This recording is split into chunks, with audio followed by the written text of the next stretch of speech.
Okay.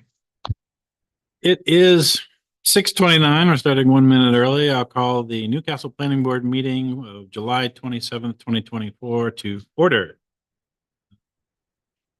Second thing on the agenda is to review the minutes from May 23rd, 2024.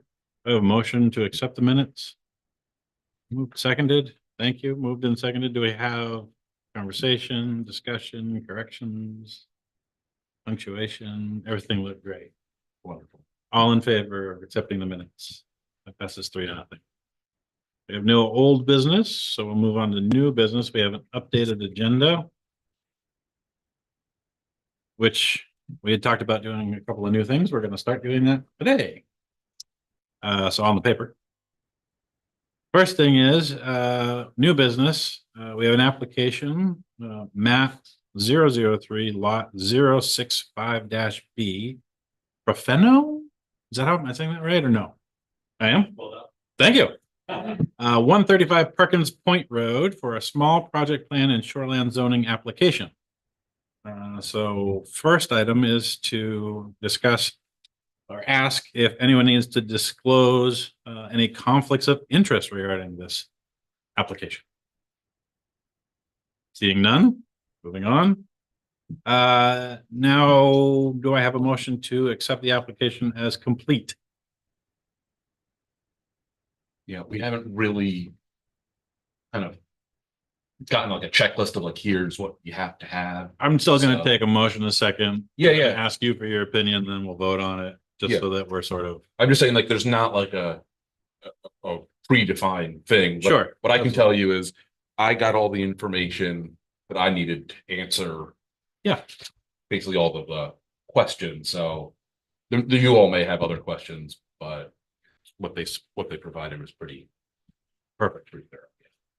All right. So do we have a motion in a second? Thank you. Thank you. Any discussion?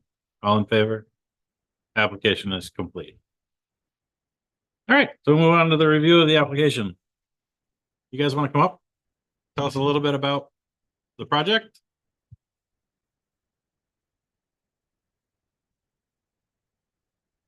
Tell us who you are so the people watching can.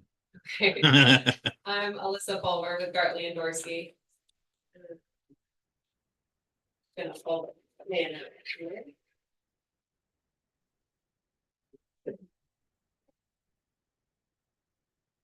Okay, so yeah, Brent and Jessica Profeno are proposing to construct a 6-foot by 45-foot pier on their property at 135 Perkins Point Road here in Newcastle. The pier will also have a set of stairs leading down to it. The slope there is relatively pretty steep, so a set of stairs is really needed in order to provide safe access to the pier. And then there's also a second set of stairs to accommodate walking down that slope as well. We're also proposing a 3.5 by 40-foot gangway, and then 2 floats in a T formation, 6-foot by 20-foot float, and a 20 by 10. This application has been submitted to Maine DEP, Army Corps of Engineers, Submerged Lands, all the tribes got it, Maine Historic, everybody has reviewed it, and we provided responses to any questions they had, and all permits were issued. Wonderful. So yeah, that's a Great. quick summary of it. Yes, thank you very much. That's great. Yeah. Michael, in your review, did you have any questions or come across anything that? Nothing that really needs, I don't think, discussion with the board. There was, I had requested a couple clarifications and some additional information. So if you go through this draft finding of facts, there are no outstanding items that I see. So the only question is, assuming the board is going to approve this, is if there's any conditions that the board would want to put on it. I don't have any proposed or suggested, so other than just the regular stuff that's already in the code, or that's just kind of default. Right. So yeah. So we've done several of these. I have one thing that I thought of. And it's just from looking at the, I'm trying to find where it is, proposal. Hold on. Oh my God, I gotta shrink that down just a second.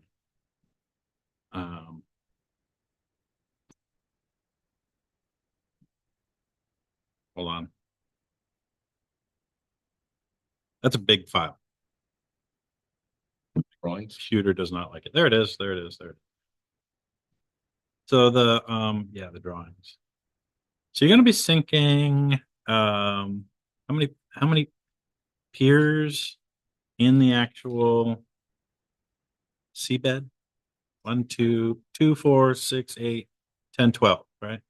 Yes, we have 10 piles in the intertidal zone and then 4 in the sub pile or the subtidal zone. Yeah, And those are for the float system there. right.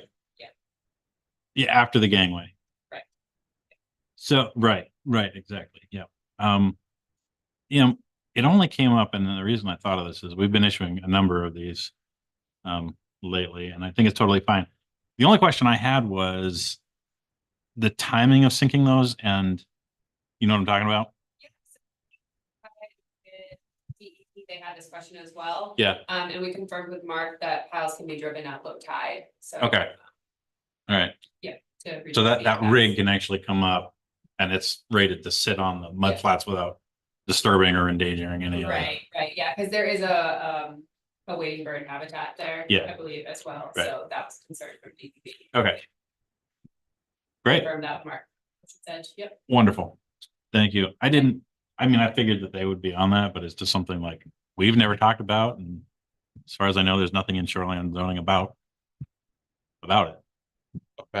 Well, the only thing that's relevant, I know that when I asked about erosion, it essentially said the construction will happen, I think via boat or barge, but Barge, will yeah. not be done from the land side so as to Right. minimize erosion. Right. So Yeah. I didn't think to ask about the timing, like tidal timing of that. But I guess that would fall within shoreland. You know, because like with one of the things that's interesting, like with the floats, Mhm. anything that's below the low water line, Mhm. water to the state, so town. Right. Right. Those piles are Right. different. It's the one Yeah. that we can- Yep. Right. Yep. So I'm just want to make anything that the town isn't. I don't want to Take on anything. Yeah, take on more than we need. Absolutely, So, right, but I yeah, want to make yeah. sure the state. Yeah. But it's not. It's so Right. anyway. That's the only thing that I was. No, if it's that I- covered, it's covered. That's fine. I've been doing this too long, unfortunately, and I remember that years back, we had that barge come up to sink some piles right in the right here, just off of Wasn't Street? was it off of Pleasant Street? And it came up at like a king tide. Hmm. And then it couldn't get out until the next one. And everyone was so furious that it just sat there for like 2 months or something ridiculous. Yeah. And they were really upset about it because it was right there. And it was this huge barge. Yeah. But it had to get in close to set those. Yeah. Well, construction methods are admittedly kind of beyond my. Yeah, exactly. Right. That's literally the only thing I was wondering about. It's not even a thing. I don't have any conditions or anything. Do you guys have any? Okay. I think we're good. As far as a motion, I put like it's just a suggested one. It's one of the only things that's highlighted in this. Yep. This draft, I'll have to update the draft with mostly just like dates and things for Mhm. today. So any testimony from today will be included. And then there's a motion on page 6 if you want to use that. I don't know. You can approve with conditions or just approve. I'll make a motion to approve the application submitted by Gartley and Dorsey Engineering and Surveying, Inc. on behalf of Brent and Jessica Profeno. Did I say that? I'm sorry. regarding map 003 lot 065-B 135 Perkins Point Road for a pier, gangway, float, and relayed stairs and landings. That should say related. Yeah, I wondered. Related stairs and landings. Do we have a second? Thank you, Lucas. Second. Any discussion? All in favor? That passes 3-0. Thank you very much. Thank you. Sorry for the delay. Thank you. All right. Moving on to other business. Item A on your paper, not on the digital, but on the thing. Michael had some stuff Yes. he wanted to give to us. I guess there was some talk about some draft language for the Proposed retail firearms use standards. You may have heard that there was a moratorium on retail sales of firearms, specifically to allow time for the town to consider regulating the retail sale of firearms near schools, and kind of like general. Yep. The two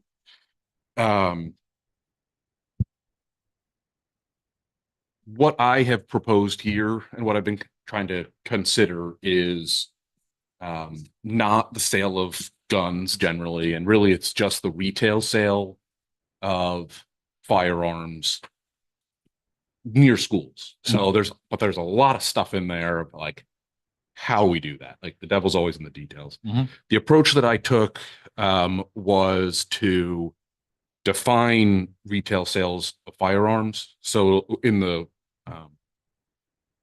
core zoning code, it would be in the use section where it defines, everything else: retail general, retail heavy, residence, whatever, all of that stuff, Mhm. where there are limits specific to uses.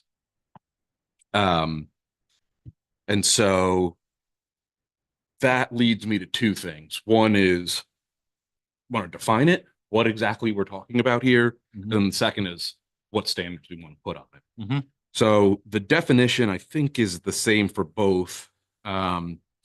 It's a business that provides NFA firearms as defined by the Bureau of Alcohol, Tobacco, Firearms, and Explosives for sale or rent directly to the consumer, and where such firearms are available for purchase on the premises by the purchaser. So I borrowed a lot of that language from retail sales. The definition of what a firearm is, I didn't want to necessarily get into all of that because you could get. Mhm. So I just said, what? Let me just look at whatever ATF, whatever the Bureau of Alcohol, Tobacco, Firearms, and Explosives, and it's a little bit of a wormhole or a rabbit hole. You can go down there for a while. So I just said, NFA firearms, how they define it. It does include, I think, like, it really is just projectiles. I'm not sure. I'll have to double check and see, like, does it include air guns?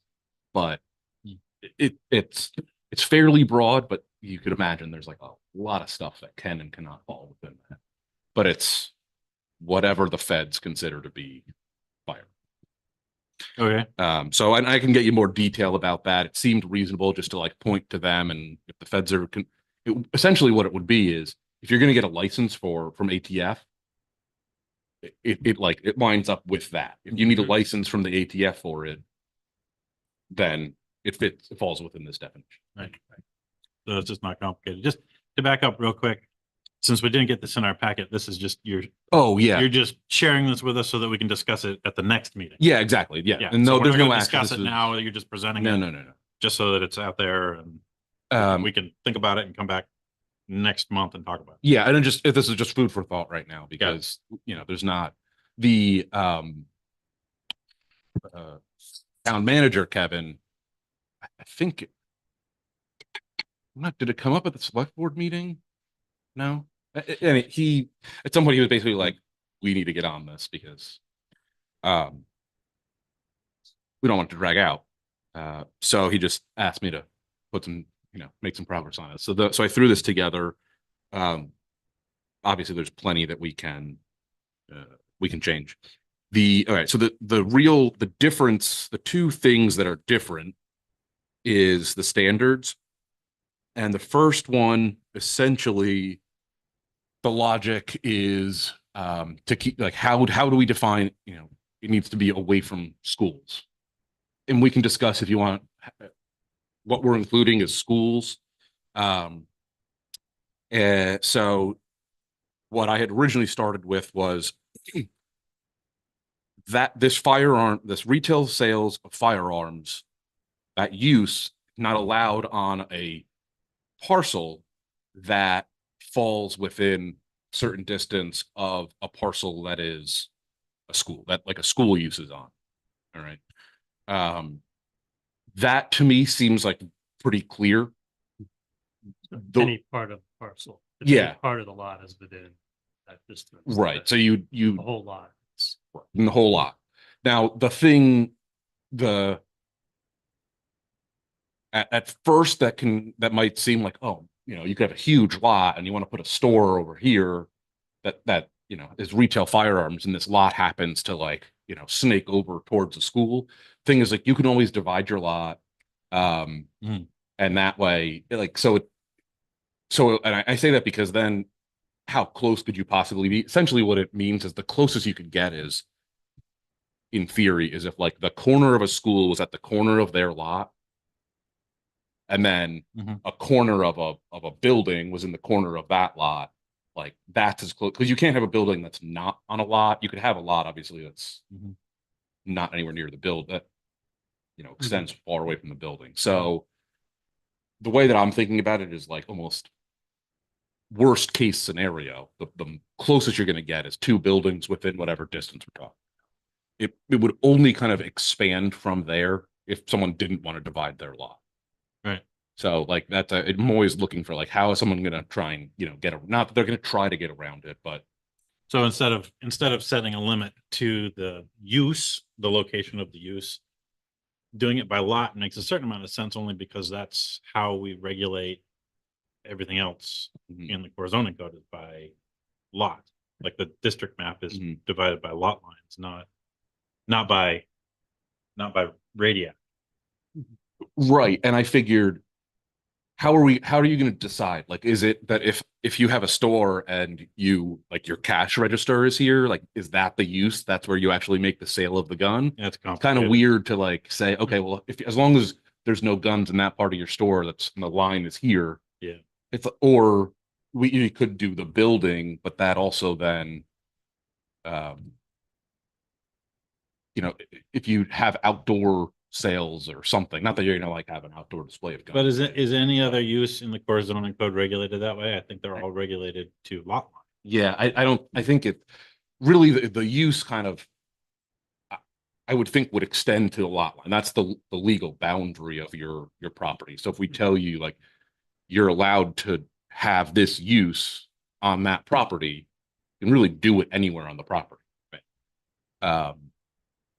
So that's why I Minus setbacks. yeah, right. I mean, there's Right. the use. Well, if you think about, like, a residential use, you put it on the property. It's not just the building. It's also, like, your side yards are still kind of part of that residential use. Same with, like, a restaurant. I don't think we say, like, if you have a restaurant and you're gonna have outdoor seating, that you can't put it right up to the property line. Right. I'm sure you could do that, but the use kind of would go to the Encompasses property. Yeah, once you cross the property line, that use does not go with you. Correct. Is how I think it's. Yeah. I don't think. I mean, I think that's reasonable. So that was what I came up with for that. Now, I put on here within 300 feet of any lot which contains a primary or secondary school use. So now we kind of have to get into, what are we keeping, what are we buffering from, as far as in terms of uses? If we assume we're using the same logic of lots and not, like, the building, or trying to define exactly where the use might exist, we just say the lot. what use, what, do we want to include, not that there are any colleges, but like, would you include what tertiary education? Are we going to include daycare? Right. And so what I would, on the next page is the adult establishment use and standards, which I think there may be some benefit in using the logic that's here, Oh, geez. but there's a lot that it regulates from a lot more. So like churches and other things, which I'm not sure, to me, in my opinion, doesn't really, is not what's important. But to me, I think there's important differences between adult establishment and firearm sales. So the first thing that jumps out to me is that I actually like the way you call out the use that we have in our use table, which is primary/secondary school. Yep. Like locking it to a use that we've already got defined, which makes me realize that we should really look at the adult establishment standards and make the words that they use when they talk about public or private education facility, including but not limited to childcare facility, nursery school, preschools, kindergartens, elementary schools, private schools, intermediate schools, on and on and on and on. Those aren't really uses that we have. Most of them are encompassed in other uses that we've got. Mhm. So we should make those words the words that we actually define as Right. uses, right? Yes, and that's exactly. I did that intentionally. At first, I didn't realize that's that primary or secondary school use was already defined. So I actually wrote up a definition for schools and Yep. threw that away. But so I think that probably, and this is a later thing, but yes, we can clean up what's in adult establishment. Yeah. But I think so to me, after reading this, the question that pops up is, besides basically like K through 12, is there anything else that, in here it talks about daycares and other things. Is there anything else that's like similar to a school Park. That you might want to keep it away from? And Park, playground, nature trail, swimming pool, reservoir, athletic field, baseball, tennis courts, skating rink These are all the things referenced in the adult. in the adult establishment.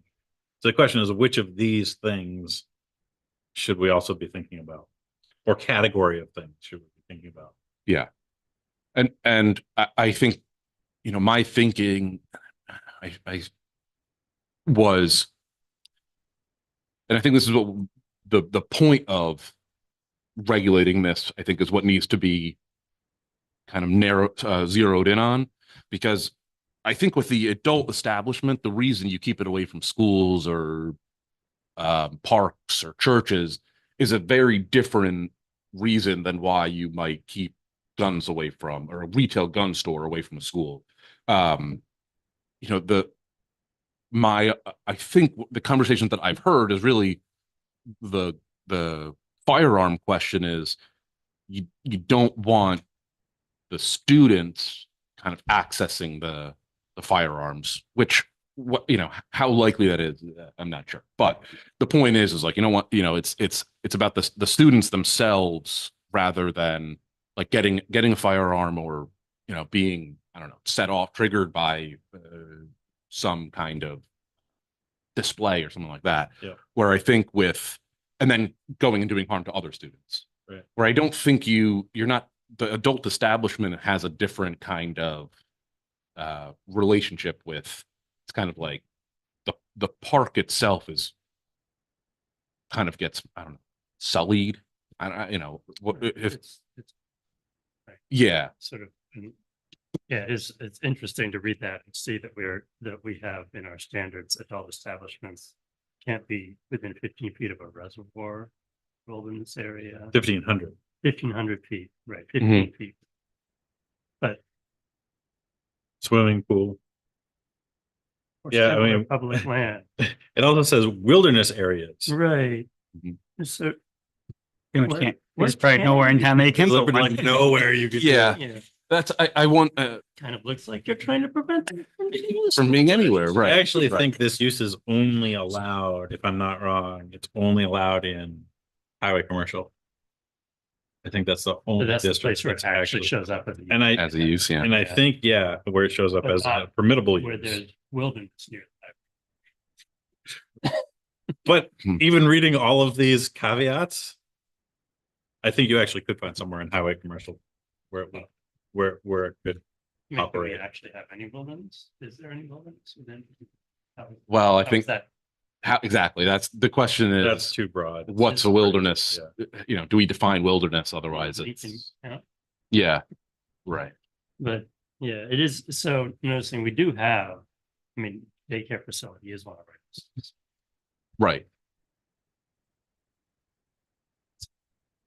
So generally, I tried to start kind of narrow. I know this is certainly a sensitive issue and people have strong feelings about it. So I tried to kind of start narrow. So that way Mhm. it's deliberate if we're adding things in, if we're going to be expanding it.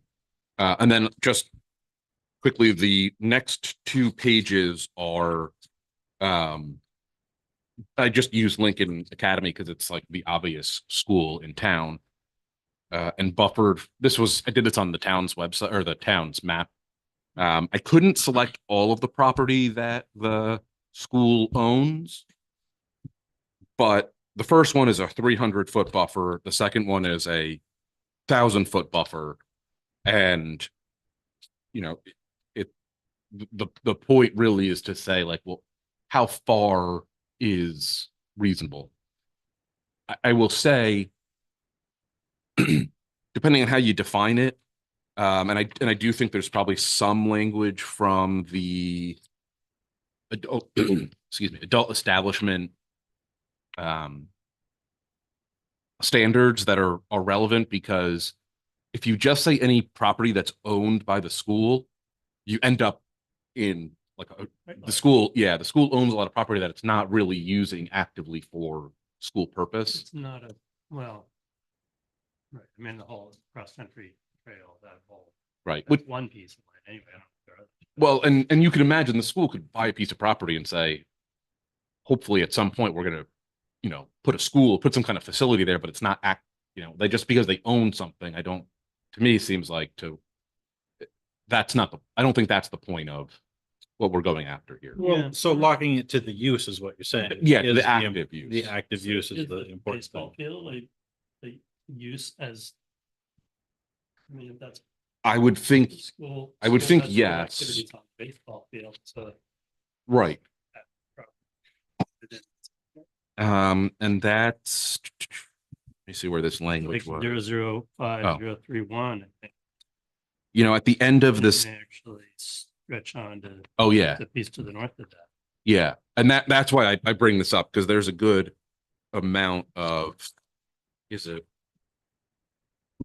map 5 lot 42B is Yeah, owned by the it school, where Fire Lane, Right. I think it's L2 maybe, Yeah. is, and that's big. And I know that, well, I assume that the back of that isn't really in a school use. Now, I don't know if they've got wilderness stuff out there. Maybe Yeah, they it's do. cross-country But- running trail. okay, that goes all the way back there. So, Yeah, pretty much to the back of that lot, that property, I believe. but the language in the standards that in the adult establishment, at the end, it says, for similar public land in the village was under control, operation, or management. No. Distance between towns, no. Facilities used primarily. So it's like, it says facilities used primarily for another purpose and only incidentally as a school is not included. And so I think we need to make that clear, that like, just because the entity that owns, if the school district owns a piece of property, not a school, then like I think It's not covered in. you would the want use. to make Yeah. sure that doesn't apply. Yeah, I like that. I mean, I'm inclined to say that we flesh out, expand, or just work with option one Mhm. within the already defined uses that we have, Okay. and figure out the language that you were just talking about. So that specifically, so that it's very clear that we're talking about active use, Right. not owner of property. Yeah, I think, and that we're not, we're not trying to like game this to like, oh, we want this to be super expansive. Exactly. It's Right. we want it to do what the point of it is. Right. which is- And then I think, the question, and I don't know that any of us, I think regardless of how we feel about it, I don't know that we should feel comfortable answering the question about if there are other types of uses that want to be regulated. Yeah. So what I would say maybe as a way forward would be to identify those other uses using the language that's in the adult establishment standards Mhm. to find the categories of uses that we've already got established, and then those might be posed as questions for the public hearing so that we can get input Mhm. from the public. Mhm. Mhm. I don't think it's not our choice to say, yeah, it's got to be this use, it's got to be that use. I mean, I think what we heard was schools. Right. And then you've identified another question. Is it more than schools? Is it daycares? Is it like other things that we already have defined? Well, and that's what I'm trying to understand. It's like, the conversation was schools, but what does that mean? Because most people aren't, they're not referring to a standard definition when they're having conversation. Right. Right. It's not like you don't speak in code like that. Right. In like, the ordinance. Does that And- make sense? I think it does. I And mean, does that make sense to you guys? Yeah, I think so. I mean, I was thinking similar about that, sort of, that is the right radius is Right. 300 is 500,000. yeah. Well, how easy was it to make these maps? I mean, the hardest part was doing a screenshot and getting it in here, but making it, anybody can go on, and if you go to the abutters parts when you search for a parcel, one of the things that pops up at the top is like a little group of houses is kind of what it looks like. Click on that. It's a little clicker. Basically, you can type in 300, 350, 301. You can type in whatever you want, and So- it shows you. It's Thi- very easy. Yeah, this looks to me like the beginning of the,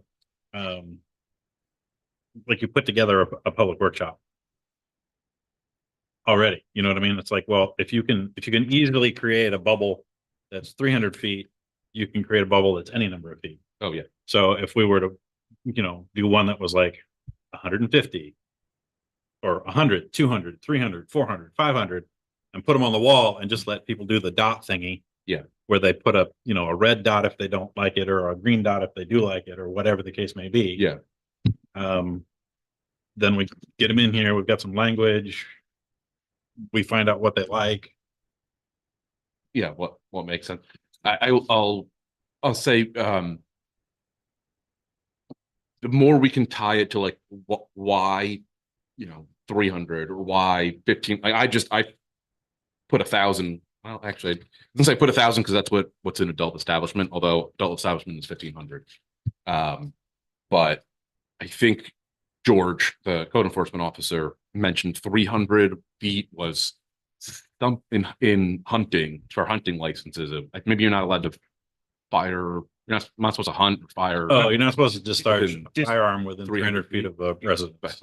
Okay, and so I think that's where 300 feet came from. 300 feet of residence or 500 feet of school. Right. 500. Yeah. Okay. For discharge. Right. Right, Not that. Yeah. So if we can kind of pick numbers and not just because then there's some rationale behind it and it's a bit more. Well, then use 300, 500, and 1,500. Yeah. Right. I don't know where the 1,500 came from. I don't know either. I mean, doesn't. I don't know. 1,500 would be the entire downtown. Yeah, probably just it probably would go almost to Glidden Street, if I had to guess. Just from looking at that, which, you know, that's, Are there other uses that are regulated by linear distance in our code? I don't think in Newcastle's code, Damscotta limits marijuana sales To, to a distance that I do not recall well, from schools and yeah.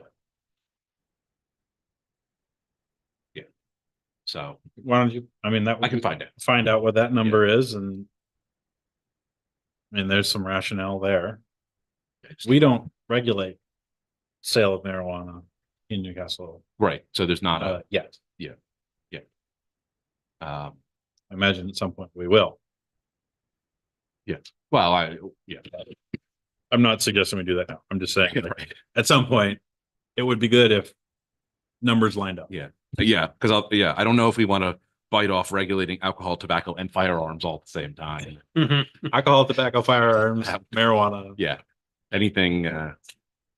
But yeah, so the reason I bring this up and throw this out there is like to try and start having some conversation about it. Obviously, this has to go through public hearing at the planning board, and it has to go through the whole public process with the select board. But I imagine we want to have some conversation with the community, and I think it's more productive to kind of put something out there that is hopefully reasonable that people can react to and say, no, dial it up or dial it down. Right. So Great. that's where this is. I will look into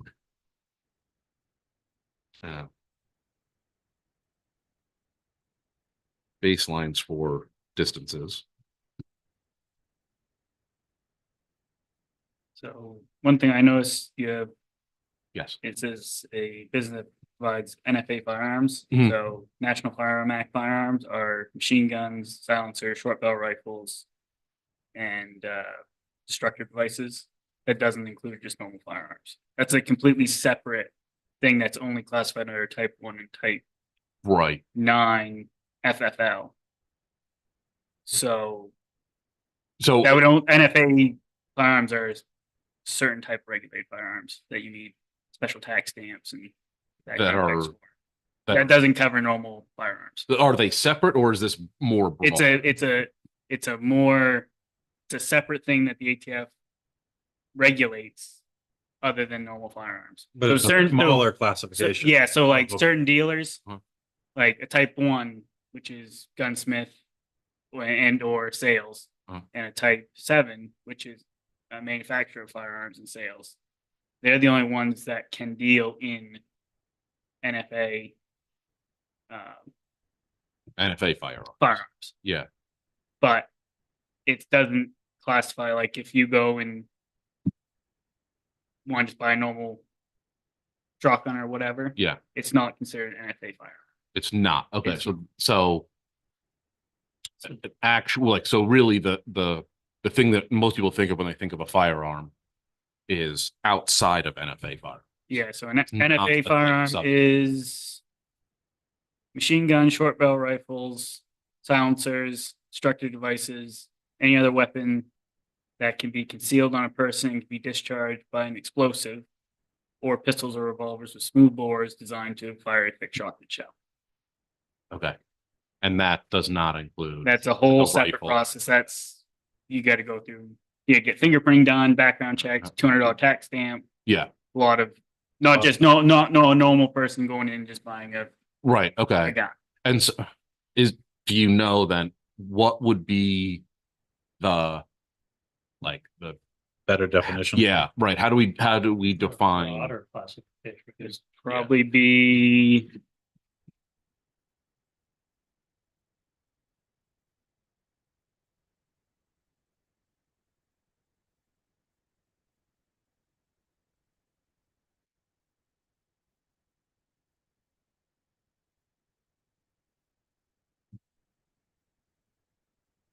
So something Lucas said just made me think that another question is, or another option to consider, I guess, that we haven't even talked about until you just said it, was manufacturer of firearms. Yeah, so there's 11 types of federal firearm licenses that someone can apply for. One of which doesn't even, so actually multiple of them don't even have anything to do with sales. Uh-huh. So there's type 1 dealer in firearms, other than destructive devices. That's normally what like gunsmiths tend to go because they have to be licensed to Right. be a gunsmith. Right. Pawnbrokers Right. is a type 2. Yeah. Type 3 is collector of curos and relics. Yep. Type 6 manufacturer of ammunition. Type 7 manufacturer of firearms other than destructive devices. Type 8 is importer of firearms. Type 9 is a dealer in destructive devices. Type 10 is a manufacturer of destructive devices. And type 11 is importer of destructive devices. So what's a destructive device? Grenades, Okay. any sort of, Anything that explodes? pretty much. You don't, but not a mortar. That's, yeah. I don't know, but. Well, so Okay. that's how the ATF, why the ATF is now called the ATF. E, right. Explosives. So like rocket propelled grenades, normal like hand grenades, stuff like that is Yeah. defined as explosive or destructive devices. Some Or ammunition, like not sure if armor piercing rounds are fall into that category or yeah, I'm not sure. How many types did you say? 9? So there's 1, 2, 3, 4, 5, 6, 7, 8, 9. Well, maybe just a reference to Anything. anything as defined by one of the 9 types. Wouldn't that cover everything? Yep, but then you get into like type 3 is just a collector. Oh, it's not even a No. dealer at all. Like So like like the type I have type 3, it's just for collecting. just Antique firearms, stuff like collecting, that. but that doesn't allow you, for example, to sell. I can't sell. You They cannot will, sell I at all. will get in really big trouble. You're if I allowed sell to something receive, for like, profit. right? You can buy them and ship them, But I can't but you can't sell. sell. So maybe review those. Yeah. And see what you can craft out of that. Excuse me. And another thing that gets into makes it a little more complicated is you can have sales.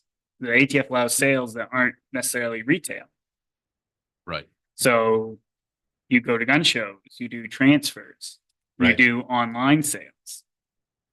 That they consider those home-based businesses, which aren't like a traditional storefront. You don't have traffic coming in and out. It can be done in over the kitchen table, pretty much. Right. They don't need to have any retail stock. They travel to gun shows. But they can't sell from the premises directly No, they can So to the public.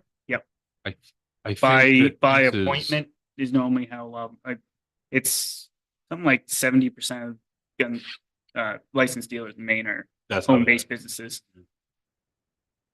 I think all the ones in Mhm. all of the 3 in Newcastle are that way. Those are home-based businesses that are tied to a. So Mark those. It There's a.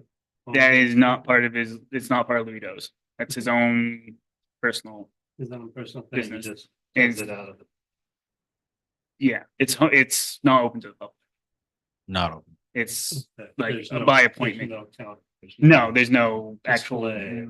real retail. It's Right. transfers, stuff like that. Right. I don't know if he does gun shows, stuff like that. I have no idea. But So I think that a lot of that is what I'm assuming we don't want to get into, if it's like, you come over to my house and I sell you a gun, that's not a retail sale, right? That's private. That's like a whole. By definition, it's not a retail sale. so- Right. So that's why when in the definition for retail sales, it was like, now maybe we have to be a bit more clear with the consumer, but it says for sale or rent directly to the consumer where firearms are available for purchase on the premises by the purchaser. I think, I guess what we wanted, at least what I understood the issue to be is whatever a firearm is, however we're going to define that. All right.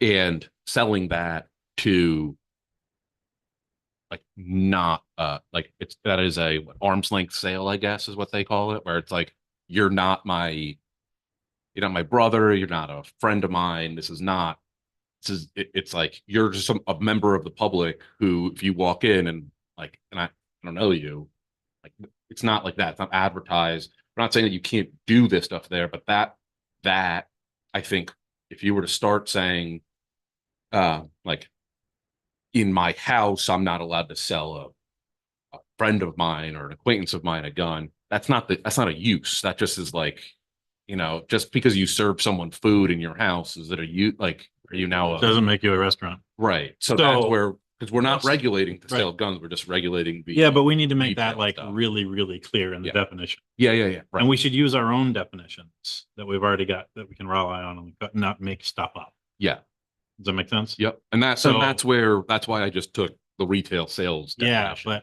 but Sounds like maybe we want to I tighten it. think we want to tighten it because what we're really talking about is not what we would call like a residential companion use. Right. That's not what we're talking about. Right?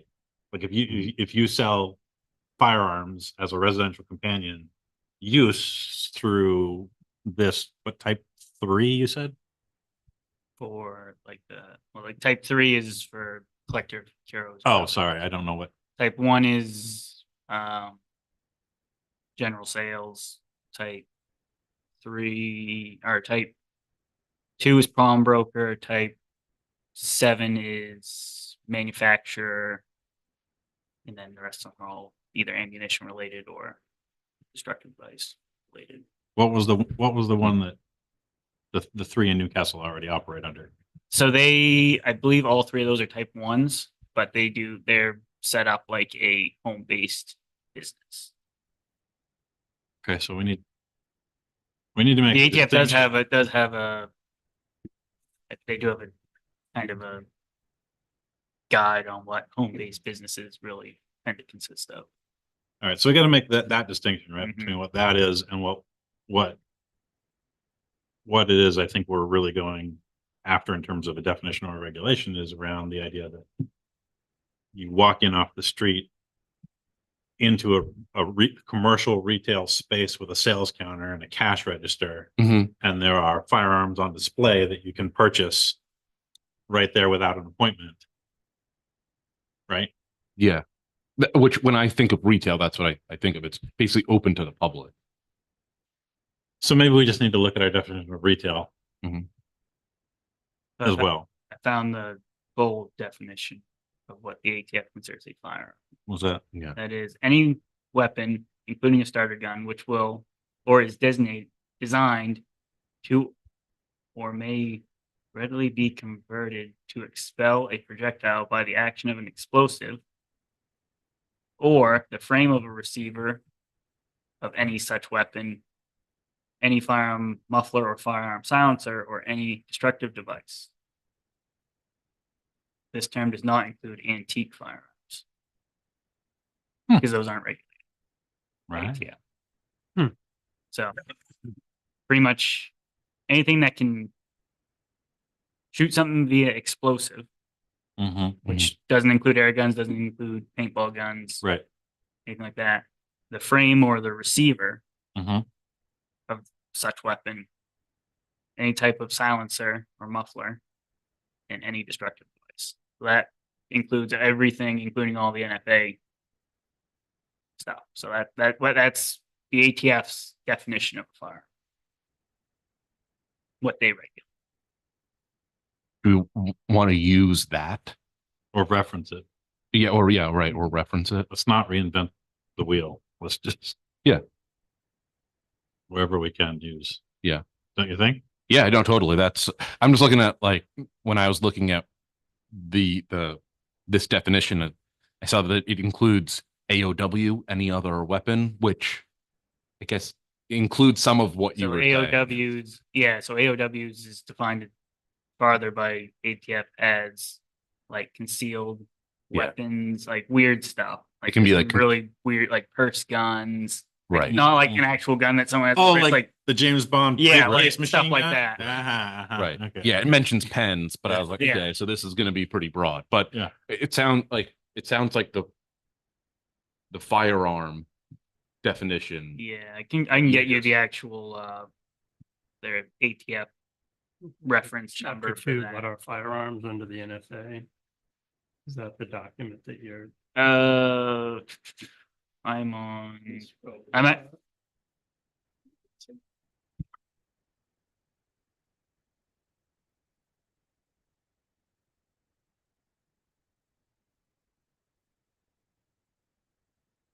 Okay. Are we good on, are we, I think we you have enough direction to Well, kind of like yeah, do about more? cause some trouble. Yeah, I think like we gotta define what firearm is, what we're gonna nail that down. And then what uses we wanna buffer from. Sounds like we're probably okay with how we're defining the buffering. We're using the lot, the uses on. And then you're gonna make bubbles of different sizes depending on what you find for what makes sense. Yeah. Then we gotta figure out how far to buffer. Yeah, exactly right. So- How big those buffers are. And then I just had a question because you said a lot of those relate to the manufacturer of firearms and ammunition. Mhm. Does this This- fall under the same? This wouldn't, the definite retail sales. That's what I'm actually saying is Yeah. like, do we need to include the manufacturer as well? So like, I mean, if you, is it, are we just talking about the retail? So like, could you manufacture guns but not sell them in the bubble is the question. And it's not, I'm not asking the question. I'm asking, should we ask the question? Oh, Well, you mean, Yeah, exactly. Yeah, if you Right, want right. to, okay, I think that's, because I was gonna say, this definition that I've been working on would not include manufacturer of guns. I know. So, I get but that. if the community wants to do that, I'm asking if we need to Right. ask that question. Right. guess, Well, I is mean, what I'm asking. I don't know. I guess we do need to ask it. And I mean, it hadn't come up. Like I said, I'm trying to take a kind of narrow approach to this, and we can always add on, but I think starting broad and then Yep. then trying to whittle away might be the wrong approach. So yeah, the question is just, no, we didn't occur to us that we needed a regulation around the sale of guns, really, and then suddenly thought, well, maybe we do, and people agree. You know, people showed up to vote, say, yeah, we do. Right. Does that mean that we need to expand that too? Well, I think it's a question worth asking because we don't want to find ourselves back in the same situation should the Right. Pucky Oil Building, which I guess is now the Dead River mhm. warehouse, become a manufacturing of explosive devices. And we didn't Yeah, think of maybe it. We don't care. And we didn't think about it. Maybe we don't care. Right. Maybe that's fine. But I don't know. I have no idea. And I don't want to say yes or no. But we didn't think about this. And should we think about that? I don't want it to get too big. Yeah. But if there's 9 definitions of from the actual ATF, Different types of licenses. 9 They're different, not definitions of different types of guns. Types of- They're 10 nine different types of licenses. 10 different that types you of could- licenses. that you could- So the question is, how many of those do we need to think? And I don't know how to answer. I have no idea. I know, like, for instance, I know, like, right off the get-go, type 3, for instance, can be, Off the table. yeah, because that's just collectors. Like, Yeah. people, there's a lot of those licenses out there. I think that's probably So the it's only like- one I would feel safe, based on what you read, Yeah. that's probably the only one I would feel safe making a determination about. Not excluding type 3. Exactly. Just because the ATF doesn't even, so for that license, they don't do their normal stuff like they do with everything else. Like, they still, like, you have to mail a letter to the sheriff's office, you have to do the fingerprinting, all the whole shebang, Yeah. but they don't contact the towns Uh, about if there's ordinances or anything like that. They Right. don't get into the whole, like, business side of it. So they just put your information on file, but they don't do a deep background check. on you, right? Oh, they do. Oh, they do. Oh, yeah. Oh, okay, never mind. I don't know. Yeah, so you go through the bit, go through the same background check You do. that licensed dealer would need to go through. Okay. It's just they don't get into like your business. They don't ask you about your business plan because obviously You don't a have business plan, Right. or anything like that. Okay. Do you have enough to go on or? Yeah. Well, we'll see. I have a feeling when I started going into trying to define firearms, okay, this goes a lot Down the here. rabbit hole. And so I was like, maybe I'll just punt to ATF. Clearly, it's not as simple as I thought. So I'm going to look into that. You may be hearing from me as far as Mhm. is this the right spot? Does this seem like this is encapsulating the like what the layman is going to would think of when they say firearms? I think that probably is going to be the tricky bit because other than that, it's distances and uses. We're measuring those distances from. Right. So, Yes. yeah. Good. So good thing we discussed that. Thank you very much for getting that started. Yes. And I will put it on the website too, in case there is anybody public who has additional detail. What are you calling it? We just proposed Draft firearms one sale. or? Oh, okay. Yeah. With the date. Yes, yeah. You'll have another one. I'll have another one. So All right. the other thing is I just want to give you this, which is the current bylaws and policies of the Newcastle Planning Board. Yeah, I'm not expecting to discuss it now, but you said you wanted to discuss it at the next meeting. I think we should, doesn't it say in our bylaws that we're supposed to review it at the first meeting of the new year? I started going through it. I didn't see that we had to review the bylaws, but you do have to elect chair and vice chair annual. Okay. But I think there's other stuff that we might want to add in there, like setting a schedule, which I've also got here that I'm going to give you. It's the first or the third Thursday of the month, but with holidays and stuff like that, sometimes you want to move. So I just want to give you this to we can review, and the next meeting we can discuss. Great. Love it. Love it. Love it.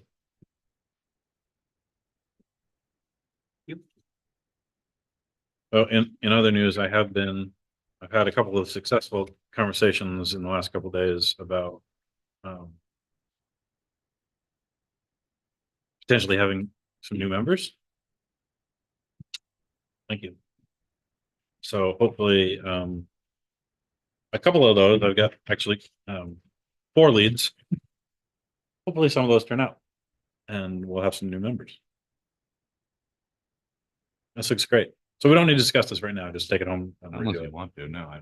No, I want to go home. and I have just dinner. wanted to tee up for next month. All Which, right. by the way, I will be out on vacation for 2 weeks, starting right after our next.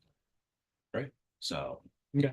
it shouldn't be. I mean, it'll be after the next one. I'll be back for the following one. So Okay. there's no issue. But When is Darren Scotta's planning board meeting? the first Monday. So theirs is this coming Monday, Okay. and then it'll be like the 5th. I think is August 1st of August, first Monday in August. I'm not suggesting we need to align, just.